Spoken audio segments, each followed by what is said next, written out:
பாட கேட்டையும் வாழ்த்தடங்கள்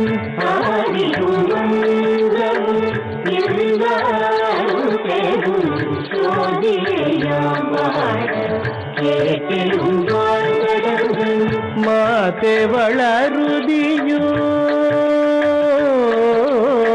மாதே வளருதியோ செவியோ நின் செவிதான் மாதே வளருதியோ செவியோ நின் செவிதான் மாதேவன் வார்கழல்கள் வாட்டிய வாழ்கோலி போய் மாதேவன் வார்கழல்கள் வாட்டிய வாழ்கோலி போய் வீதி வாய் கேட்டலுமே விம்மி விம்மி மெய் மறந்து வீதி வாய் கேட்டலுமே விம்மி விம்மி மெய் மறந்து போதரமணியின் மேல் நின்றும் புரண்டிங்கன் போதரமணியின் மேல் நின்றும் புரண்டிங்கன் ஏதேனுமாக கிடந்தாள் என்னே என்னே ஏதேனுமாக கிடந்தாள் என்னே இதே என் தோழி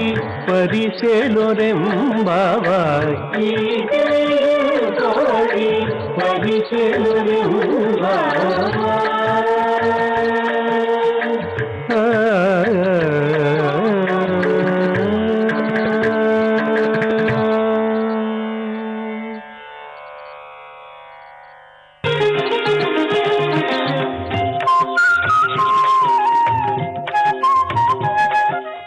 தமிழ் தொலைக்காட்சி நேயர்கள் எல்லாருக்கும் மீண்டும் எனது இனிமையான காலை வணக்கங்கள். இந்த ஒளிமயமான எதிர்காலம் நிகழ்ச்சியிலே வரம் தரும் ஆலயங்கள் தலைப்பிலே நாம் பல்வேறு ஆலயங்களை பற்றி சிந்தித்துக் கொண்டிருக்கின்றோம். இந்த நிகழ்ச்சியின் மூலம் உங்கள் வரவேற்பறையிலிருந்தே உங்களை எல்லா ஆலயங்களுக்கும் அழைத்து செல்ல வேண்டும் என்ற ஆசையிலே நாங்கள் இந்த தொகுப்பை உங்களுக்கு வழங்கி கொண்டிருக்கின்றோம். அந்த வகையிலே இன்றைக்கு நாம் பார்க்க இருக்கின்ற ஒரு ஆலயம், இதுவும் ஒரு வித்தியாசமானது ஒரு ஆலயம் என்று வைத்துக் கொள்ளுங்களேன். இந்த ஆலயம் தஞ்சாவூர் மாவட்டத்திலே தஞ்சாவூர் நகரத்திலேயே இருக்கிறது. ரொம்ப விசேஷமான ஒரு ஆலயம். தஞ்சாவூர்ல கோவில்களுக்கு குறைவில்லை. நமக்கு தஞ்சாவூர்னா நான் ஏற்கனவே பலமுறை தஞ்சை மாவட்ட ஆலயங்களை பற்றி நாம் பேசும்போது சொல்லியிருக்கிறோம். தஞ்சை பெரிய கோவில், பொன்னியநல்லூர் மாரியம்மன், பல ஆலயங்கள், நம்ம ஆஞ்சநேயர் ஆலயம், பல ஆலயங்களை பற்றி நாம் பகிர்ந்து கொண்டிருக்கின்றோம்.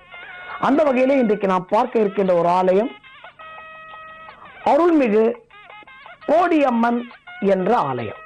அருள்மிகு கோடியம்மனுடைய ஆலயம் ரொம்ப அற்புதமான ஸ்தலம். இங்க நெய் விளக்கு போட்டா நடக்காத காரியமே இல்லை, அவ்வளவு சக்தி வாய்ந்த அம்மன். இந்த சைவ வைஷ்ணவ ஒற்றுமை என்று நாம் அடிக்கடி இந்த சொல்வாக்கிலே கூறுவது உண்டு. இந்த சைவ வைஷ்ணவ ஒற்றுமைக்கு ஒரு உதாரணமான ஒரு கோவில் தஞ்சாவூரிலே உண்டென்றால் அது இந்த கோடியம்மன் ஆலயம் என்று தைரியமாக சொல்லலாம். அவ்வளவு அற்புதமான ஆலயம். ஏன்னா அந்த சைவ வைஷ்ணவ ஒற்றுமை ஏன் அப்படின்றது நான் பின்னாடி வரேன் இந்த கதையிலேயே. முதலில் இந்த ஆலயத்தை பற்றி நாம் பார்ப்போம். இது எங்க இருக்கு அப்படின்னு சொன்னா, தஞ்சாவூர் பேருந்து நிலையத்திலிருந்து கும்பகோணம் போகின்ற வழியிலே, தஞ்சாவூர்ல இருந்து கும்பகோணம் போற வழியில ஒரு 2.5 கிலோமீட்டருக்குள்ளே அங்க வந்துடும். மெயின் ரோட்லயே இருக்கு. இது தஞ்சாவூருக்கும் கும்பகோணத்திற்கும் எல்லை கோவில் என்று கூட சொல்லுவார்கள். இது எல்லை அம்மன், அந்த எல்லையை காக்கின்ற அம்மன் என்றும் இந்த கோடியம்மனை சொல்வது உண்டு. அதே மாதிரி கும்பகோணத்திலிருந்து வருகின்ற அன்பர்கள் கும்பகோணத்திலிருந்து தஞ்சாவூர் என்ட்ரி ஆகும் போது இந்த பள்ளி அக்ரகாரம்லாம் தாண்டி வந்த உடனே இந்த கரந்தைக்கு முன்னால் இந்த கோடியம்மனுடைய ஆலயம் இருக்கிறது. சரி, இப்போ அந்த ஆலயத்தை பத்தி பார்ப்போம். இந்த ஆலயத்துல என்ன விசேஷம் அப்படின்னா, சாதாரணமாக நாம் போகின்ற ஆலயங்களிலே ஒன்று கல் விக்கிரகம் அமைந்திருக்கும், அப்படின்னா பஞ்சலோக விக்கிரகம் இருக்கும். ஆனா இந்த கோவில்ல முற்றிலும் ஒரு வித்தியாசமாக ஒரு 6 அடி 7 அடியில கம்பீரமாக மரத்தினால் அமைந்த உருவம் இந்த கோடியம்மன். யோசிச்சு பாருங்க, இந்த கோவிலோட வயசு சொல்றேன், அதுக்கப்புறம் யோசிச்சு பாருங்க எப்படி ஒரு மரத்தால் ஆன விக்கிரகம் இவ்வளவு வருஷம் இருக்குன்னு நீங்க ஆச்சரியப்படலாம். இது எப்போ வந்ததுன்னா ராஜராஜ சோழன் காலத்திற்கும் முற்பட்ட காலம். ராஜராஜ சோழனுக்கு முன்னாடி ஆண்ட சோழர்கள் அந்த காலத்துல ஏற்படுத்தப்பட்ட இந்த அம்பிகை, இந்த உருவம் மரத்தாலான உருவம். அதனால் அந்த கோயில்ல மூலவருக்கு அபிஷேகம் கிடையாது. ஆனால் இன்றைக்கு கூட இவ்வளவு வருஷங்களாகியும் அந்த கோடியம்மனுடைய உருவம் ஒரு பூச்சி, சாதாரணமா இப்போ மரத்துல நீங்க வீட்டுல ஒரு பொருள் வைத்துக் கொண்டிருந்தாலே, இப்ப நம்ம டேபிள் வச்சுக்கோங்களேன், ஒரு மர டேபிள் வச்சிருந்தாலே அந்த டேபிள் கரையா அரிக்கும், இல்ல ஏதோ ஒரு பூச்சி அரிக்கும். ஆனா இந்த அம்மன் இவ்வளவு வருஷங்கள் பழமையாக இருந்தும் கூட அங்கே எந்த விதமான ஒரு பூச்சி அரிச்சோ ஒண்ணுமே இல்லாம அந்த உருவம் அப்படியே இருக்கிறது. அது அந்த அம்பாளுடைய சக்தி. இந்த தஞ்சாவூருக்கு ஏன் பேர் தஞ்சாவூர்னு வந்தது அப்படின்னு சொல்றதுக்கும் அப்படின்னு சொல்லப்படுகின்ற கதைக்கும் இந்த கோடியம்மனுக்கும் ரொம்ப நெருங்கிய தொடர்பு உண்டு. தஞ்சாசுரன், தண்டகாசுரன், தாரகாசுரன், இந்த 3 பேர் ஒரு காம்பினேஷன். இவங்க 3 பேர் ஒரு கூட்டணி. இவங்க 3 பேர்ல ஹீரோ இந்த தஞ்சாசுரன் தான். இவங்க 3 பேர் பயங்கரமா தொல்லை கொடுத்திருந்தாங்க. இந்த சோழ அரசர்களுக்கு ஒரு பெரிய ப்ராப்ளத்தை கிரியேட் பண்ணியிருந்தாங்க அப்பலாம். அப்போ இந்த அம்பிகை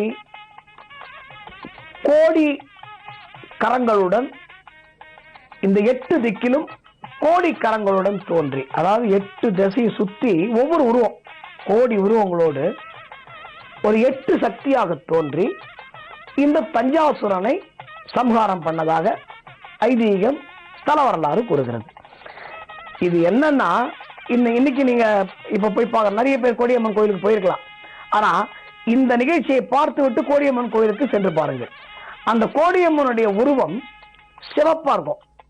அது என்ன காரணம் அப்படின்னா, இந்த அசுரங்களோடு இந்த அம்பாள் சண்டை போடுறாங்க பாத்தீங்களா, அந்த கோடியம்மன் சண்டை போடும் போது பயங்கர ஆத்திரத்தோட குத்தி அவர்களை சம்ஹாரம் செய்யும் பொழுது அந்த அவனோட ரத்தம் இருக்கு பாத்தீங்கன்னா, அந்த தஞ்சாசுரனோட ரத்தம் அம்பாள் மேல தெரிச்சுதான்.